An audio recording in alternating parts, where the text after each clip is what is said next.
Hello, Bob. Hey, Ben. Great to be back. 27th chat. 2 and 7 is 9. That's a good number. Mm-hmm. I announced I was on the radio with Jerry Fialka in L.A., and I announced that Finnegans Wake, on a key initiatory level, initiating, original, is that Joyce, and this is not known, Joyce was angry at what Dante had created, this whole notion of hell. And he figured the Christian church did not have that notion before Dante. And then the printing press spread around. So he was really angry at the meme that Dante's Divine Comedy created. This would fit completely. He wanted to make fun of all that stuff. I'd back you up. This would fit completely with my understanding of Joyce, because there's a whole, like nearly a fifth of his first published novel, Portrait of the Artist as Young Man, is a long sermon about hell, and it's put there as a horrific example of what the Catholic Church does to young minds, and it occupies a fifth of the book, a lecture about hell. So obviously he thought about how hell was used and how it bullied and frightened young people, and what a horror it was. So it doesn't surprise me at all what you were saying about his later work.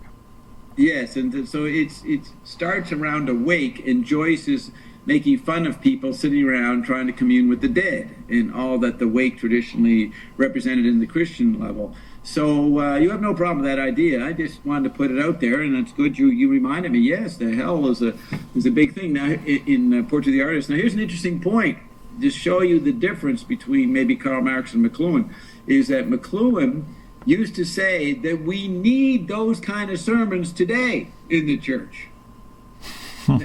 Now that's pretty, I think from your view, pretty reactionary and pretty opposite to what you think Joyce's agenda is.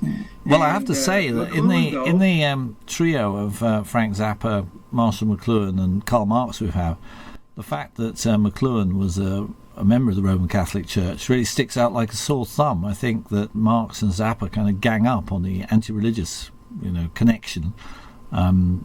Marx says all critical thinking begins with the critique of religion, and that's pretty much how Frank starts. The attacking religion is where he starts from. So I find Marshall McLuhan's turn to religion, it's him out in the cold.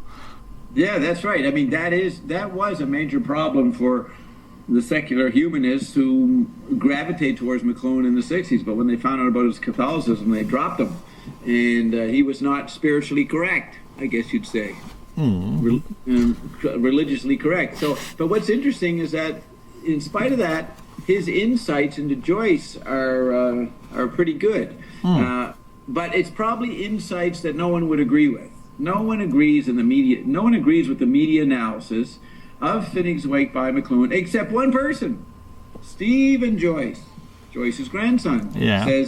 Says that Eric McLuhan's work on Finnegans Wake, his book's called The Roll of Thunder in Finnegans Wake. It's about the 10 thunders and the technological underpinnings. You can get a basic map of the McLuhan's interpretation of the 10 thunders in the book War and Peace in the Global Village, which is still just circulated and distributed in stores. Came out in '68, but it's available if you want to see how the McLuhans interpreted Finnegans Wake's 10 Thunders. But James Joyce was amazed by it, and of course, though, in the Joyce industry, scholars are angry that Stephen won't let them access to some stuff, and he polices books on Joyce in some way. Eric does that. Well, what happened is the Joyce Quarterly started a controversy, and the scholars were ganging up on Stephen, and Eric McLuhan wrote in and defended Stephen, because he said, I'm in the same position. There's scholars ripping off McLuhan all the time.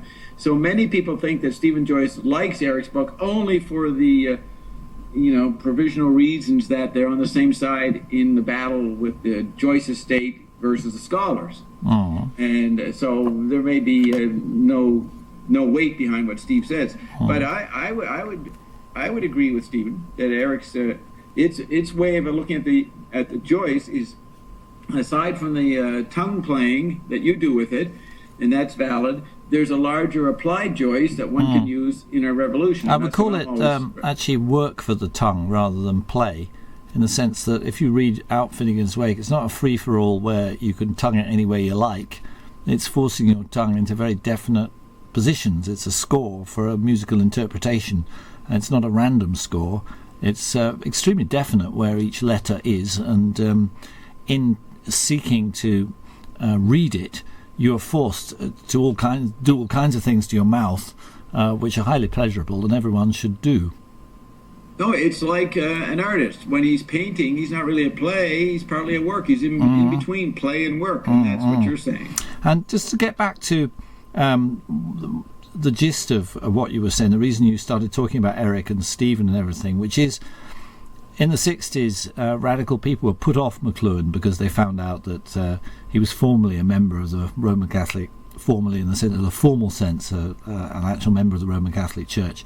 But what interests me about that is that this allowed him to have insights into James Joyce that maybe secular interpreters will miss.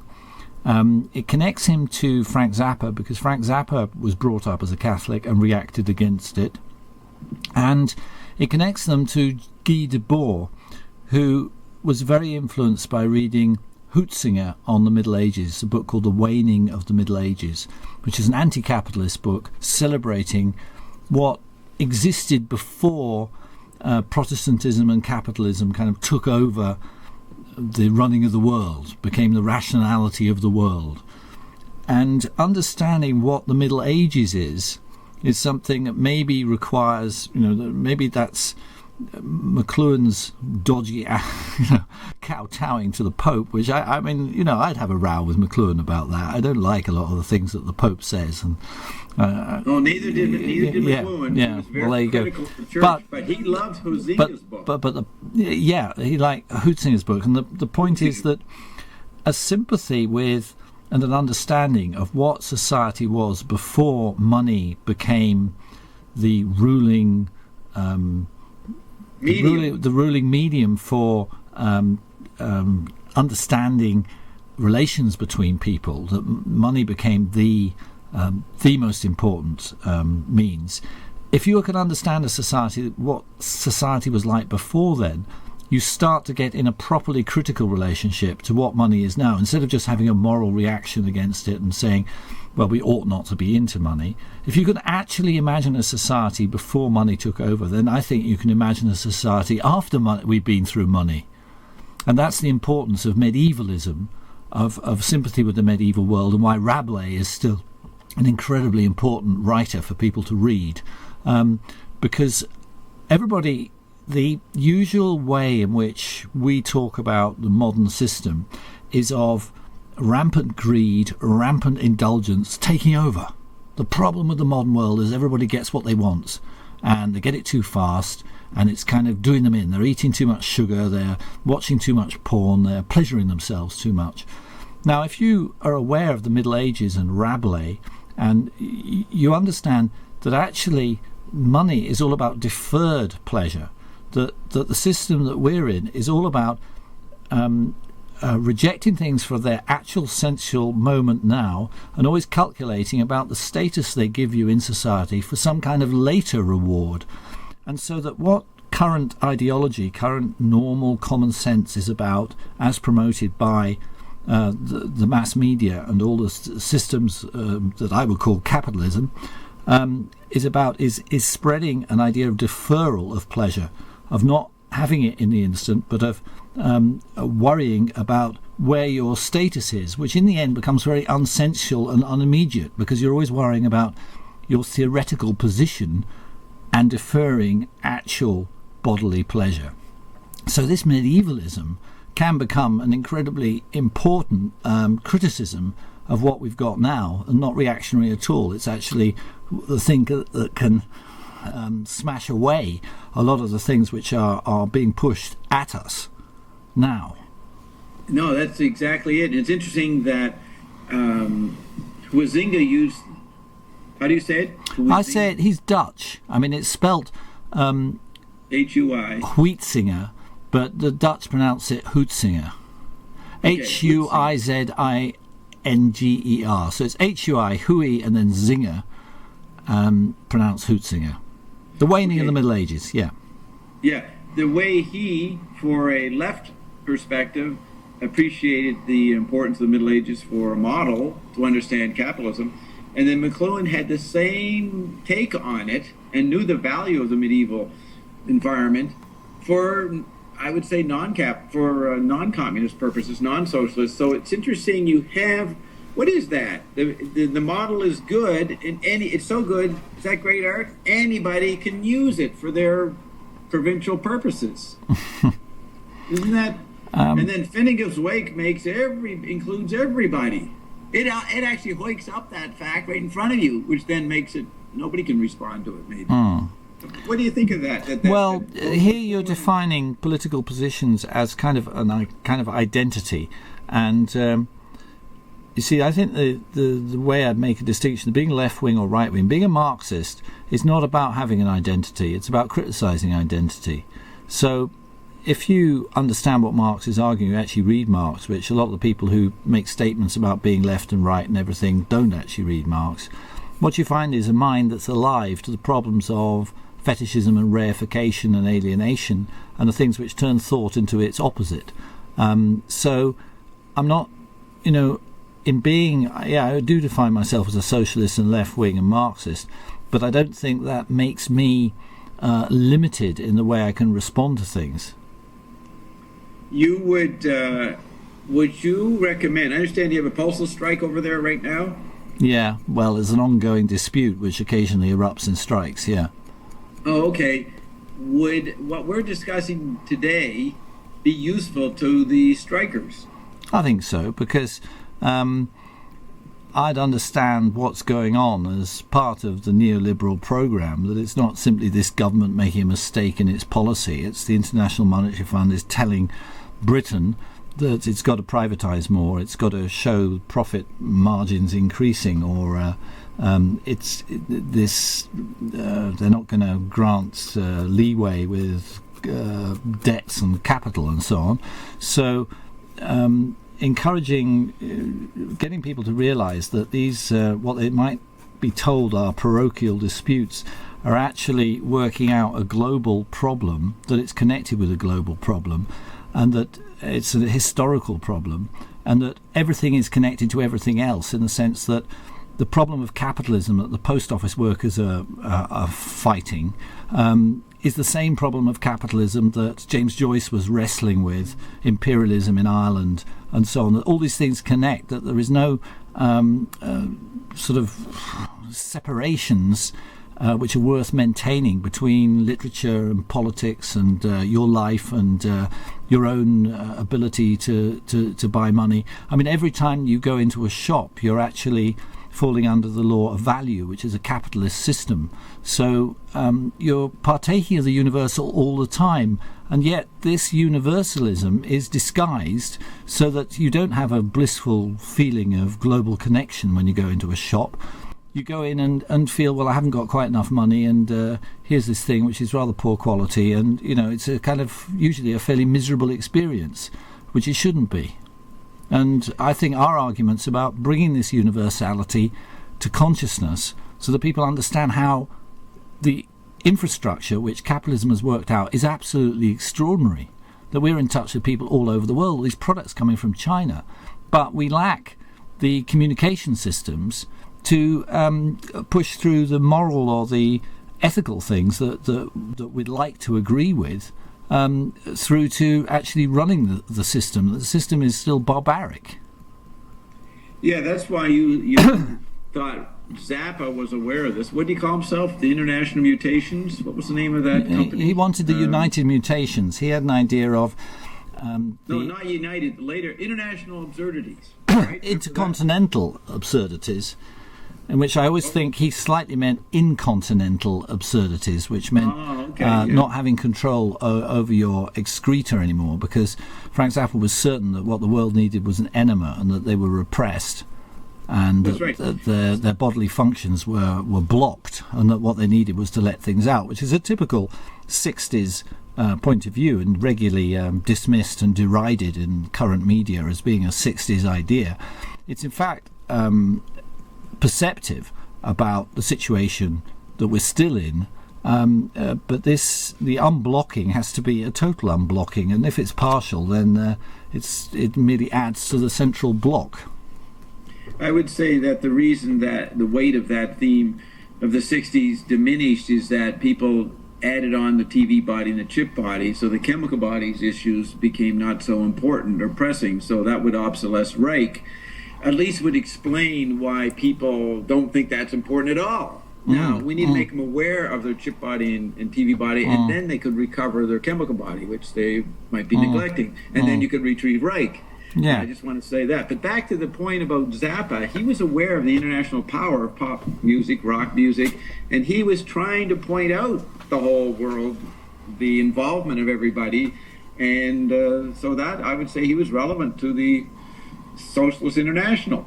Well, this has been my particular axe, which I've been grinding for the last 30 years, is arguing that there is there should be no distinction between your aesthetics and your politics. And I chose Zappa as being an extreme example of something that would be worth making everybody argue about. And I gave a lecture on Frank Zappa at the conference of the Socialist Workers' Party, and upset a lot of people by my absolute enthusiasm for someone that it's quite easy for the left to caricature as a right-wing person. He didn't repeat left-wing, the usual left-wing phrases, and in many ways was proud to be a capitalist. And my point was, we have to look at the real effect of what someone does on the world, rather than their agreeing with an identity which you then say, well, they're on our side. And to that extent, I'm in sympathy with you see, I think if a left-wing politics defines itself as an identity,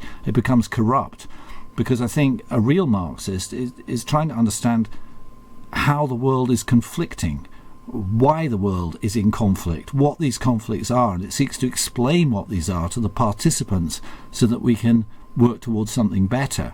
It's not about setting up a system of, well, I like this and I'm therefore against all the people who don't like this and I'll exterminate them, or some kind of warfare on that level. It is about enlightenment and understanding, and this is the I see Marx as the best product of the Enlightenment. But the Enlightenment as a movement, a movement of the 17th century, has been so under attack by modern trendy thinkers as being the origin of all evil, that if you go and study the humanities these days, you're told the Enlightenment, they're oppressive, they're bad, they want to rationalize everything, they're awful, and I find it's immediately enters a paradoxical argument, because if you're there studying something and trying to understand it, you don't want to be enlightened. Well, we want to be darkened. The common sense just revolts for me against this kind of double thinking that we're all forced to do. But this idea that it's actually the Enlightenment that we want to understand more, I hold on to, and that's one thing I admired about Frank, is that that's really where he stood. Yeah, so I've got piled up statements here. Just hold on for a second. First of all, that McLuhan was against capitalism too, so that's interesting. He wasn't a capitalist, he wasn't for it. Then Zappa, okay, what do I want to say about Zappa? Zappa, just a second now. So McLuhan was that. Oh yeah, you have said before, I've heard you say it, that Zappa completed the work of Finnegans Wake, or carried it on. I don't think any Joycean, other than me, had ever thought of that. Have you ever gotten a reaction to that? I've only been able to find enthusiasts for James Joyce among Zappa fans. I've never been able to find Zappa fans among Joyceans. Okay, and now, the next theme, the Enlightenment. Why do people turn against it now, or last 30, 40 years? I think that's where it's useful to bring in McLuhan. That was the book. The printed book was being spread. It educated people, and Voltaire and those guys wrote in on that. And that is that. Then you come into the media world mixed media world of the last 30 years, and the book is a weaker medium. And all of academia falls under the sway of the electric effect and starts knocking the concepts of the Enlightenment, but they really mean the medium and its limitations, the disservice of the medium. And that's why when you get confused about they're being enlightened, you got to bring in the media dynamic as a substructure that clarifies our critique of the postmodernists who are falling prey to the electric effect. Yeah, well, this brings me to what I've been thinking about this week in conjunction with our conversations, that what we are really trying to grasp the nettle of what it is to be a culture person who's read a lot and thinks and understands the power of Elvis Presley. What is that and how to talk about it? And we are not part of what seems to me the false solution to it, which is going to squirmingly embarrassing lectures where somebody develops a cultural theory which thinks it can deal with these issues, and that there's a lot of false dealing with this that is embarrassing actually to expose yourself to, and that I want some way of dealing with these different forces on me that doesn't sell out the power either of thinking or of what a record gives me, that doesn't put one below the other, because I think you can learn as much, not necessarily from Elvis, although at certain points in my life I think I've learned tons from Elvis, but for me, if we take a serious look at one track by Johnny Guitar Watson, we can actually, from its position and its the politics generated by his social being, by the way he saw the world as somebody whose parents emigrated to the West from Texas to work in the new industries that were developing because of the war industry in the 40s and later the 50s boom, and his perspective on the world and what he thought was valuable and not valuable, that you can learn from these, that they are powerful foundation stones for a strong view of the world, that you take them seriously and you don't patronize them by saying they have a relationship to intellectual or political ideas. It's not about patronizing them or stealing just their aura. It's about taking seriously what they're saying, to the extent to which you feel you could actually face that person and have a discussion with them. And that's something that I've noticed that a lot of the academics who pretend to deal with pop culture are completely incapable of doing, because they'll only talk to people who can parrot back their jargon. They can't actually speak in a way that you could hope an ordinary radio listening audience could understand. Well, there you bring in the radio audience. You're talking about people, POBs, print-oriented bastards, McLuhan called them, that would thinking is limited to the book medium, and you write a paper in an academic conference and present a conceptual framework that is so puny that you're ignoring that there's radio going on all around you, and more people are hearing ideas there. Yeah. And an idea doesn't have to be logically presented. It can be a mood, an atmosphere, an attitude. And that's what you see in Johnny Guitar Watson. And that's communicating immediately. And to miss that, you are a print fundamentalist. Yeah, You're but that's back there. That's great. I don't mean you, Bob. But that's a great thing to throw at the POBs. That's fantastic. But there's still, tell me how McLuhan responded or dealt with the people who managed to get in control of the new technologies and dominate them, because I presume he's not particularly happy with the way they're being run. Exactly. You know what he did? He wrote books. In his books, he said in the 50s, he writes a couple of essays on this, he said he noticed that there's a whole new world with television by the middle 50s, and this is changing people. It's a big factor in the continuation of capitalism and communism and everything. So he said, what is the role of the book in this? How can, and he taught English, he was a book person, that was his job and role. He really looked seriously at what can a book do today. And he decided that Finnegans Wake was the only book that took on this situation. But he knew that was such an esoteric situation back then, 50 years ago, that he translated Finnegans Wake. And he wrote his books in the style of Finnegans Wake, not the verbal stream collage, but the message of larger media dynamics and landscapes. That's what he did. And so he thought his books were a way to bring in thinking, but he would not limit to offering a conceptual theory. That's why he said he developed percepts. In the light of that, it's very easy for me to explain to you why I see Frank Zappa as the continuation and completion of the work of James Joyce, because what Frank Zappa created was a deliberate audio-visual collage that was available in record form with the cover, in which every facet in it is put there on purpose in order to cast strange light upon the use of those things elsewhere, so that there's always a mismatch between how Zappa's using something and what it is in the actual world, which leads you to look through it to see what the actual world is. So that and I think the other thing that you've got to put in there is Kurt Schwitter's and his Dada collages, because it's a matter of finding that every fragment of rubbish that exists around the world, around you, because they've been produced as part of a universalizing capitalist system, are all pregnant with universal values, and there can be no irrelevance. And this is where I'd throw Prynne in as important as well, that it's proceeding on the basis that you cannot be irrelevant and you cannot not communicate. So all these problems that people say they have with art, which is incommunicable and not communicating, are all people trying to manage communication to support the current system. And therefore actual incomprehension is impossible. But what you do have is people who can pile up materials which allow you to look into them and discover the universal for yourself. And that pile of materials is Finnegans Wake, and that pile of materials is Frank Zappa's oeuvre.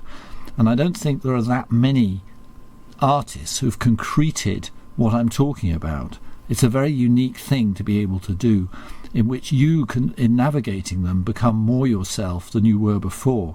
Most artistic projects, actually, you have to surrender yourself to them and you become like them.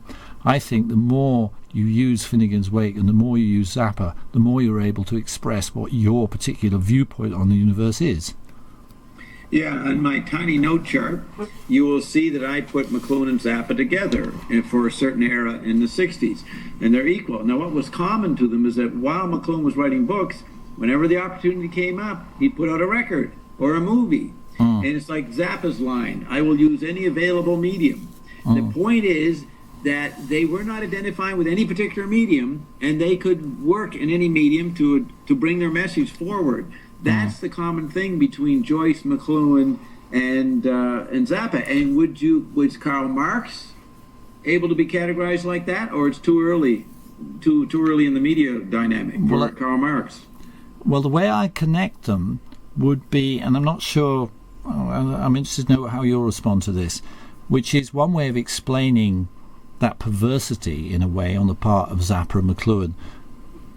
They gather in a whole lot of people who are expecting a lecture in words, and they show them a film, or that kind of sidestepping what they expect.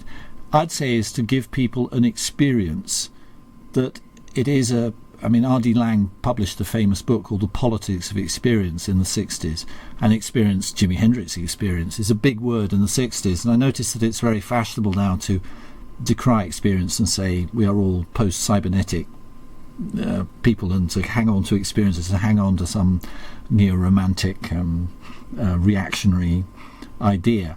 But when you're saying that, what we're doing is we're saying that to fetishize a particular jargon or a particular moment in the glass bead game of culture is completely wrong, because what we're interested in is the experience at the level of the universal human being, or the animals that are human beings. And that includes what you said. Oh, a side note. The lecture you gave at the Social Workers Party or whatever, was that in May 2008 when they did the anniversary of 68? Is that the lecture? No, that's not what I'm talking about. It's longer ago than that. It was in... Okay. Yeah. All right, so, okay, now... But I mean, I don't think there's a duty. You see, I don't think there's a duty forever to always be perverse. the kind of interpretation that we get from there is absolutely current in the art schools, where it's always a coup if you're expected to do one thing and you go and perversely do the other thing. And this has become a kind of boring tique among modern artists, where they've always got to do the unexpected, and it becomes so pat that it becomes exactly what you expect them to do. They'll always come forward and, you know, they'll print it backwards, or they'll print it upside down, or they'll print white on white so you can't read it. And all these things, to me, are so much garbage. I mean, it might have been thought that I was agreeing with those people earlier on when I was saying what I was saying, but actually I completely disagree with them. And I think the most interesting, perverse thing to do now is actually to lob in communicative truth.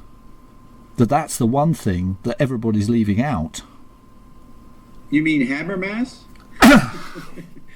You don't mean Habermas. Well, no, because Habermas thinks it's possible to develop a situation in which communicative truth is happening between people in a dialogic sense. I don't think it is. I think communicative truth creates a shock, which creates conflict. In my experience, every time I've said anything true, it's pissed off hundreds of people straight away. And Okay. Now, I was going to say something resonant with what you're talking about right now. I'm glad you did this. I was going to, about 4 minutes ago, say, Ben, when I was at your place in April 2008, one night you said to me, we came in from outside, and you said, I hate Frank Zappa. Now, that bonded me with you, because that is what we're talking about. We're not going to get stuck with Frank or McLuhan or anybody today, necessarily. You know, it's looking at what's happening now, as you say, now and everything. And realising why you like things. That we liked Zappa against this. We didn't like him as against ourselves. We liked him as against Bob Dylan. We liked him as against Janis Joplin. We liked him as against, you know, that was the options at the time. That's what he means. But to grab onto him and hold him in front of your face while you're doing everything is actually to blind yourself. Yeah, I really like what McLuhan said back in the 60s. He said, people think if I talk about something, I'm for it. And I've always been accused of being a McLuhanite. If people knew me, I'm not a McLuhanite. I could criticize McLuhan and think he's a jerk on many levels, as much as I thought Zappa was a jerk, but in different contexts. But the context, you're interesting about McLuhan, because you're always producing a McLuhan. You keep producing a McLuhan that surprises and interests me. So you keep saying, no, the interesting thing about McLuhan is how it would reply to that remark or that specific thing. This actually goes in this way. Yeah. See, in my approach is that I have, McLuhan once said, I've been collecting ammunition. This is a letter to Ezra Pound in 1951. I've been collecting ammunition for 20 years, and I intend to use it. So when you're interacting with me, I've got McLuhan, I've got Zappa, I've got Joyce, Wyndham Lewis, and a lot of other things that are my ammunition, which will always be there to present something to you or anybody that you had not thought about, that I know you don't know. Yeah, and then how they respond to that determines how long I hang around. I mean, the way I put Marx in there would be less. Let's go back to Marx. Would be, it's to do with fundamental orientations and understanding of what's wrong with Western civilization, and it's understanding that there's been a battle throughout Western civilization between idealism and materialism, and this perception for me is so strong. It's so useful to decoding all the conflicts that I see around me, that I want to use it. Of course, if I use these terms, I get cast as someone who's simply repeating the same vocabulary and fitting everything back. But and what I seek to do is to try and explain how without knowing it, a progressive idea is always on the side of everyday life versus the word from on high. And it's now and everything. Yeah. If you know that people don't think much about Marx too much anymore, so you're going to bring that in so that their minds include everything, and that they shouldn't have forgotten the services of Marx. Yeah. Now, did Marx? He was available for everything. He used all the media. He did lectures. He did radicalism, or he showed up at strikes, and he did everything that was available. Right? Well, theatre was particularly important for him and his daughter Eleanor Marx, and they were involved with the whole fever for Ibsen, for Henrik Ibsen and his plays, which was kind of like punk rock at the time. It was like this. These plays were shocking and so realistic that people fainted when they went to see the plays, and they were about sexual impropriety, and they were about the evil things which rich people had done, and things which just seem like average plots to us today. But it was the Ibsen movement was huge, and it's the connection between Marx and Joyce is this passion for Ibsen, because that's where Joyce starts. He loves Ibsen, and it's Ibsen's attack on religious hypocrisy, which was particularly important for the young James Joyce. The attack on religious hypocrisy, particularly around sexual matters, and Marx was completely taken with the whole Ibsen thing. I mean, he loved Shakespeare as well, but plays. And you can see with Eleanor Marx, who was also a speaker, a political speaker, that the difference between acting and speaking from the podium to strikers is not that different, not because you're acting when you're doing politics, but more because standing in front of people and saying things and affecting them is this incredibly powerful mechanism. Now, I can't stand theatre. I mean, I'm going through a particular thing at the moment where we're got involved every week with taking the family and getting involved with theatre, and it's reminding me of how much I dislike theatre, because I used to think it was because other means have taken over, but actually it's because theatre now is a decadent form that assumes that it's a representation outside of real life, and the way that Marx and Eleanor Marx are seeing theatre is a way of directly operating on people's consciousness. It's something you can do in a room, and so it's more like what I would see as free improvisation, or an event during a demonstration or something like that.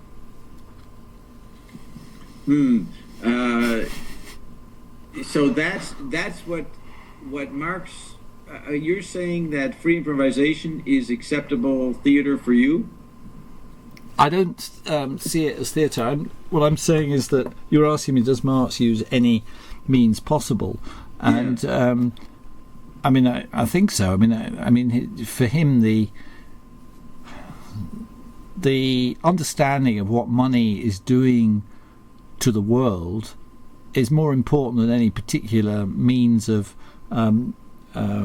combating it. But he had an idea of theory, which has actually been adopted by academia in a really unpleasant way, which is the idea of if you write a long book, you've worked out the key to the world, and this is the problematic legacy of Capital, which is he took an incredible amount of very detailed argument in Capital to show how false the money relation actually is, and it's logical, and it's a kind of logic that isn't taught in logic books in philosophy, so philosophers find it hard. Everyone has to begin again. When you read Capital, it's re-educating yourself. It's its own personal new logic. It's not something that, if you know philosophy or you know economics, in fact, the more bourgeois economics you know, the less you can read Capital, the harder it is for you to understand it, because it's step by step showing you that the money system, which pretends to be an exchange of equals,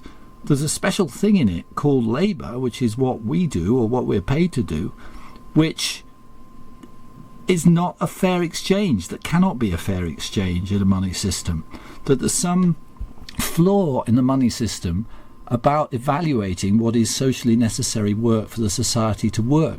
It can't evaluate it properly, and it will lead to crises and wars and starvation and all the atrocities which occurred actually after Marx. He predicted it, and probably the main atrocities of capitalism occurred in the 20th century after he died.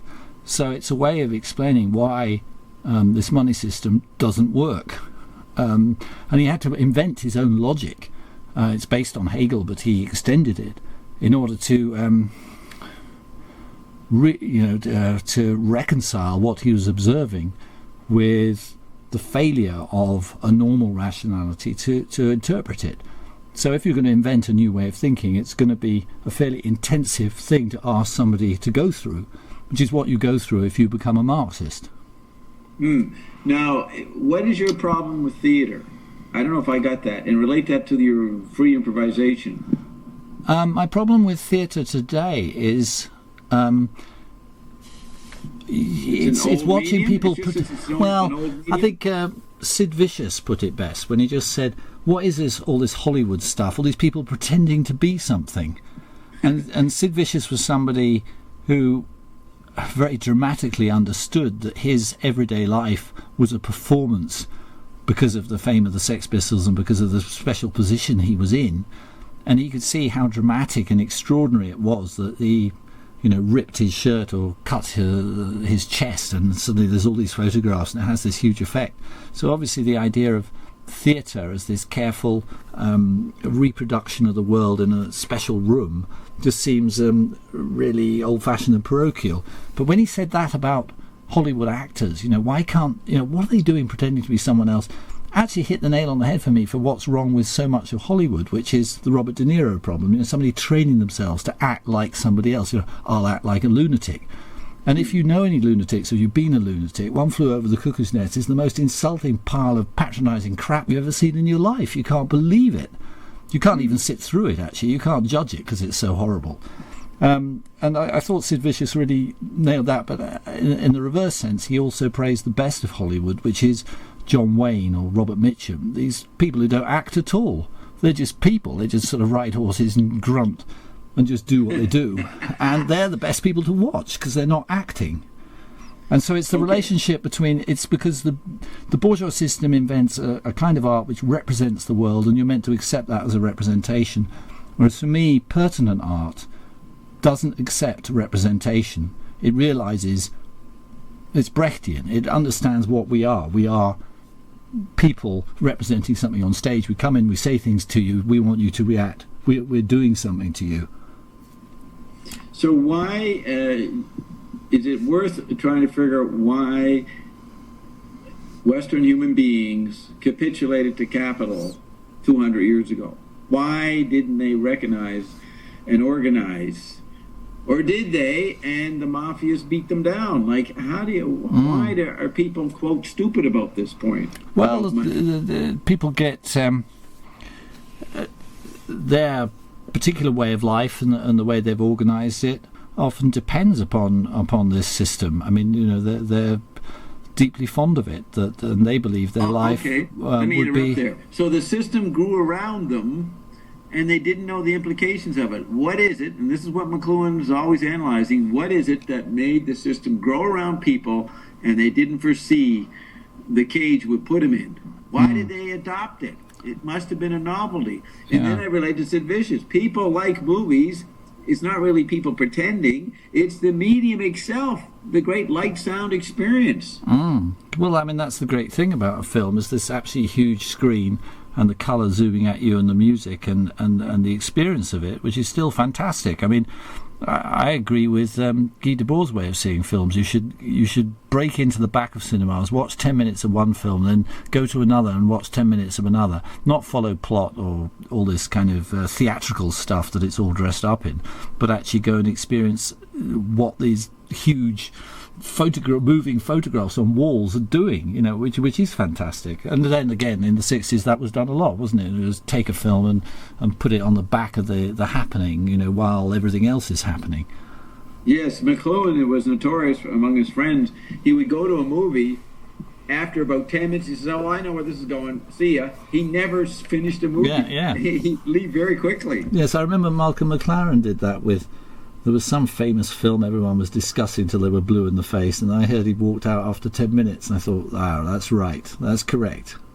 Would that be the movie Performance? No, it wasn't. This is McLaren during the punk time. It might have been. Oh, okay.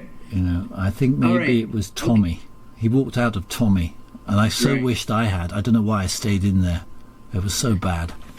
Well, the thing is, you stayed in there because the massage itself, it's like being on a drug, and you ride out the experience. Well, I don't know if this ever affects you, Bob, or whether you're freer of these kind of trammels of being a critic, but occasionally I've sat through things I couldn't stand simply because I knew that if I left, somebody would say, but you left just before, and then they'd tell you it all got exciting, or it got good, And that's what I do. I wait it out. You sometimes have to sit there and sweat it out so that you can say nothing good happened. I can tell you I was there, But I've kind of given up that idea. I used to have that idea, but I've become less of an expert, less of a technical critic, less of a know-it-all. I'm more of a person who just wants to have a good time myself and avoid the bad times. So I'm walking out now, you know. Yeah, if I don't have the time, I'll do that. But if I have the time, I won't, because I agree with McLuhan. He said that I can find patterns anywhere, even in bad movies. Yeah. That's true. Okay, he wouldn't stay around if he got the pattern pretty quickly, regardless of whether it was a good movie or a bad movie. But it's I'm pretty good at being wherever I am and working. I work every day in the sense of thinking or pattern recognition, and contradicting myself. What the heck am I looking for patterns for? You know, the ongoing drama of cognition is what I'm engaged in. It doesn't matter too much what the content is. There is better content. I mean, I enjoy listening to Out to Lunch more than some other show, and so I know I'm going to hear some music I never heard of. I never heard Shinehead before, and that was a good song you played last week, so that was new. I've had a bit of choice there. But if you were a lousy show, if you read Finnegans Wake for most show, you know, I'll listen to it, maybe tune in and out, but that's not as exciting to me, because I think it's ridiculous listening to someone verbalize Finnegans Wake. I can do it for a little while, but then I want to interact with it. I don't like the monologue version of Finnegans Wake. Yeah, I agree with you. I mean, I try and make sure Finnegans Wake readings don't last. You know, I try and imagine the musical effect of a single voice and criticize that. That's where your show saves itself. Yeah. If you start doing Finnegans Wake, I'll listen for a while, then I'll move forward. I said, well, Ben's going to interrupt this with music, so I'll move forward and find the music. Oh, yeah, there it is. Good. Worth waiting. And then always back to the Wake. Listen to a little bit. Okay, I got that. Page 14 of Finnegans Wake. All right, I got to know that. All right, then move to the next song. Yeah. So, like today, I didn't listen to all of Ken Fox. I just listened to a bit of it, and I said, well, I haven't heard Desserts in a long time, so I listened to that in the background. And then I jumped forward, and there was blessed heavy metal going on or something, and then all kinds of other stuff. So the variety, we really have the opportunity to experience variety in collage. McLuhan said collage is the only way to do art today. He said that 40, 50 years ago. But the collage thing is what we expect. And so we don't have a point of view. Only have a point of view if someone raises the rent or takes away your income.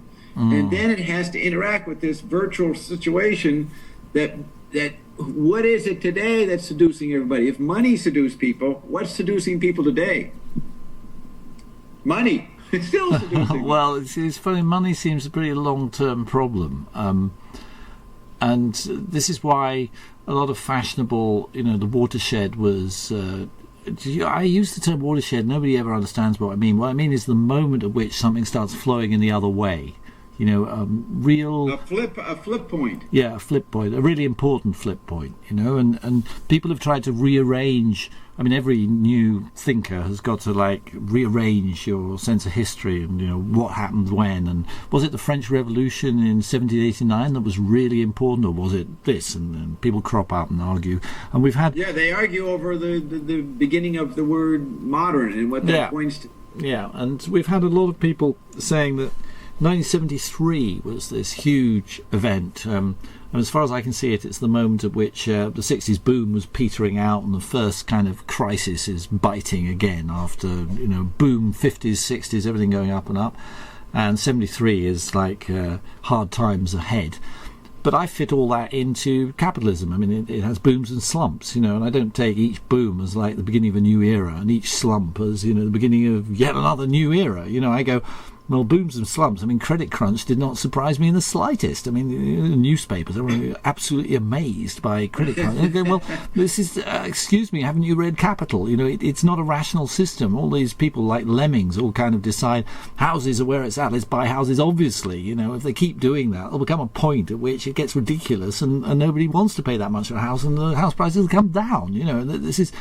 what happens. That's the effect of the computer. See, the computer allowed people to do this really fast, move money and buying and selling. So the computer, everybody didn't think that the computer would flip into a obverse experience. They think that, it's a new medium, it's going to be here forever, we'll ride this out forever. And they forget. They get involved in the new medium. And I'm saying that money came in as a medium 200-300 years ago, and people forgot that it wouldn't last forever. And that it would go through, all the permutations the money environment goes through. And that's the basic point that McLuhan is saying. Look at the medium, mind your awareness about it, because it's going to do you in, regardless how much fun you're having right now. And this is where we're in agreement, because for postmodernism, aesthetics was a kind of soft soaping of everything that you could put on everything and allowed everything to go down easy. Whereas we are saying absolutely the opposite, that for us the aesthetic experience is grit. It's a moment where it scratches and there's friction and it stops. And that's why we value the aesthetic experience. The aesthetic experience we're talking about is this rugged, knobbly moment of everything grating to a standstill and you being able to look at it clearly, and not this kind of greasy slide and whiz that we actually find. And I'll try talking for us just to see how it goes, but that we actually find the slide and the whiz and the greasy, slippery, kind of airbrushed, fully 3D shaded, kind of three-dimensional thing absolutely kitsch and offensive. We don't find that artistic. That what we're looking for is this grainy thing which is like an old bluesman grunting.